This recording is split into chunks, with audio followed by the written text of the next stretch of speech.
Hey, Hobie here. Thanks for clicking in. Well, Dave Arnold is a name that's popped up on my channel a lot recently, and Dave is a very serious collector of Swiss Army knives. And I've had the opportunity to work on some of his knives and feature them on the channel, but now Dave has very generously made arrangements for me to visit him in Toronto, Canada, and see for myself and share with you his entire collection. So meet Dave Arnold. Hey, Dave. Nice to meet everyone else, and nice to finally meet Dan in person. Yeah, thanks for having me. Welcome to Toronto. Thank you very much. Dave, your collection is over the top. It's the most comprehensive collection of Swiss Army knives I've ever seen in my life. How and when did you get started doing this? Well, I think like most guys from our generation, and when I say our generation, I think I'm talking about, in North America at least, guys who were, born in the 50s, 60s, or 70s, which is when the knives really became popular here. Mm-hmm. I got a Swiss Army knife as a kid, and that was about the coolest thing you could get. We didn't have video games and all the other things that kids have today. And so to a little boy in the 1960s or 70s, a Swiss Army knife was about the coolest thing anyone could give you, and you took it with you on all your adventures. And I really think that those three generations, guys in North America at least, born in the 50s, 60s, or 70s, that was the golden era for Swiss Army knives and pocket knives, I think. Right. And at least for when Swiss Army knives were the thing. And so that's why you've kind of focused on, of all the different pocket knives you could have collected, that's kind of why you focused on this. I think if you look at people who collect, and there are a lot of different people who collect a lot of different things, but oftentimes, they're people who collect toys. They're people that collect things that take them back to memories they had, or maybe things they wanted when they were young that they couldn't afford. And now the guys in those generations were all approaching or reaching retirement age. We've got a bit of money in our pocket, and add to that, the internet. You can now start to cultivate sources. And exactly, yeah. So I've seen your collection grow quite a bit just over the last couple of years. I know you've been doing it a lot longer than that, but how would you say it's evolved? Well, it started out with knives that were given to me when I was younger, and then originally there were retailers that would carry Swiss Army knives, and you'd buy one here or there. Right. And then, here in Toronto, Victorinox, I don't know, maybe 10 years ago, opened a flagship store here, so then you could get all of their knives. Yeah, you could get all of their knives. And then, of course, really, with online opportunities to buy knives, that's where it's really kicked it into the next gear. And, and you found things that you just couldn't buy here previously. Right. Okay. Well, I know what's special about it, but I just kind of like to hear you say what you think is different or special about your collection.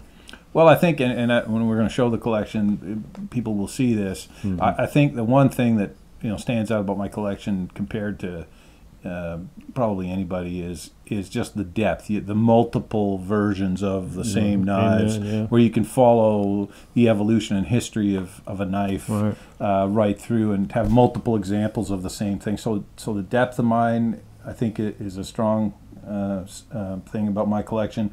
And also, when Wenger ceased to be, 10 years ago or a dozen years ago, I made a conscious decision to try and get my hands on an example of every knife Wenger's ever made. Wow. And I'm getting close. Amazing. There are a few I don't have, but I really mean a few that I don't have. And so I focused on Wenger. So, a lot of guys, they've got a lot of Victorinox, but they don't have any Wenger. And then I don't want to spoil the surprise for later, but I also have started to collect the third Swiss Army knife company, which a lot of guys aren't even familiar with. Yeah. And, those are, a needle in a haystack. And I've been lucky to find a couple of those, which we'll take a look at later. Awesome. Awesome. Well said. And all true, as the viewers will see soon. So let's take a look at Dave Arnold's amazing Swiss Army knife collection. Dave, could you walk us through this drawer by drawer, maybe pointing out some select knives? Sure, Dan. So the way that we've got them organized in my grandmother's jewelry drawer case, which I think works pretty well for knives, the top drawer are all of my vintage Wengers, or most of my vintage Wengers. The front row being fiber scaled Taharas, every variation. The last one is the Three Faces Wenger that you recently refurbished, and several small Taharas, which I'm really pleased to have in my collection. And several of these Celador knives are also Taharas. This is a Tahara, this is a Tahara, this is a Tahara. So they did make those in Celador knives as well. And I've got a row here of 82 millimeter and also 93 millimeter vintage Wengers with each progression of the shield. And then the second drawer is 84 millimeter Victorinox, starting in the bottom corner and progressing outwards in age. Fiber scales in here, horn scales, and there's an imposter in this drawer. There's one knife in here that those of you with a keen eye will notice does not look like a Victorinox, and that's because it isn't. Dan's going to show you. It's a very special knife. He's going to show you what that is a little bit later. And then the third drawer is 91 millimeter Victorinox, again progressing out in age, starting from the bottom corner up to larger layer vintage 91 millimeter, and two special knives in the top corner, which are exposed rivet, a companion, and an executive or a classic, which both of these knives predate what I've seen in a lot of literature. They weren't supposed to have existed at the time that the exposed rivets were their method, and they were both Celador, they're not A-locks. The third drawer is the rest of my vintage Wenger knives, the Dynasty Collection, most of the 1960s catalog examples are here. 5 Wenger pocket grips. 4 of them are still in their cases, but one of them is there with the bit carrier and the fixed pliers. And then in the corner is a recently acquired Wenger Minotaur, which happens to have a sort of a crocodile inlay and a matching case. It's beautiful. Now the next drawer has got a lot of great vintage stuff in it. This is all my vintage farmer knives, both Wenger and Victorinox. There's also a Roethlisberger farmer knife. There's an 1890 Soldier from Forges LC. There's a Cutelery Swiss 1908 soldier's knife, which they only used the Cutelery Swiss stamp in 1908, so it's hard to know with the pre-1921 soldiers what year they're from. Well, this one is a 1908 that you know is from 1908 because the next year they changed the tank stamp. And then all of the Gentleman series knives here as well.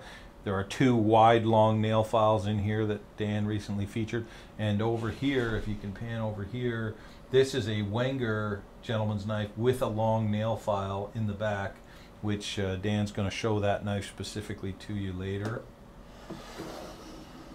Then we get into sort of the core of my collection. I was trying to, when Wenger ceased to exist, I made a conscious effort to start trying to acquire an example of every Wenger model that they ever made, and I've got almost all of them, but so starting with the small ones here and the Swiss clippers, and even in soft touch scales, and some Swiss bucks, and then every sort of 2 and 3 layer model, the Zeno cigar cutter, a Wenger Mustang. There are, you know, the Wenger rifle, the Wenger Highlander, the Canyon. They're all here. And continuing down to the next drawer, a few more 3-layer Wengers, and now 4-layer Wengers, like the Tradesman. There are a lot of boxes we've emptied to fill the drawers, but we left a progression of Wenger boxes there. Each of those has something in it. One of them's a brand new Wenger Mustang. There's a stainless steel Wenger, and then almost every version. The only soft touch that I'm missing is the small one. The rest of them are all there. So those are 3 and 4 layer Wengers now. I'm a golfer, so I've got all of my Wenger golfers here in the back. every variation, even the cigar cutter, the 19th hole, and then all the larger format Wenger knives, snowboarders, bikers, motorists, an Orvis 13 with the cigar cutter, a very rare knife, the lasers, the whistles, all of the different whistles, the 2 versions with the extending pointer, tool chest pluses and bikers. It's all the large format Wenger stuff is here. And then this drawer is some more vintage, sort of 1960s Victorinox 91 millimeter and 84 millimeter knives. A collection in the bottom corner here of Hofritz knives. I've got a bunch of knives that Victorinox made for Hofritz, the retailer. Those variations are all there, and I've got 4 of the Super Timer and Timekeeper variations here. And as we get into the bottom 2 drawers, there's a drawer with all of my Alox knives in them. There's some Swiss Bianco with the fire steel on it, some soldiers and farmers, and every variation of the sailing Alox knives, and then the other sailing knives, the larger knives, the soldier, the sentinels, and the 108 millimeter, you know, the Mauser, the Trooper, the Safari. Those are all here. And the bottom drawer is my Wenger Rangers. So there's almost every variation of Ranger. There's 2 Swiss bucks. There is the Mike Horn Ranger, the Swiss Alpine Club Ranger, the larger fixed tool Swiss grip, and then also the Wenger business tool, and that's the older version that has knives in it. They later took those out so people could take them on airplanes with the matching case. So that's 11 drawers. There's a bunch more knives. That the collection has grown to the point where it doesn't fit in Granny's cabinet anymore. So Dan's going to turn the camera off and take a shot. We've got a table behind us with the rest of the collection, and on top are my watches, all of them vintage, all of them mechanical movements, and Dan's going to show you those as well.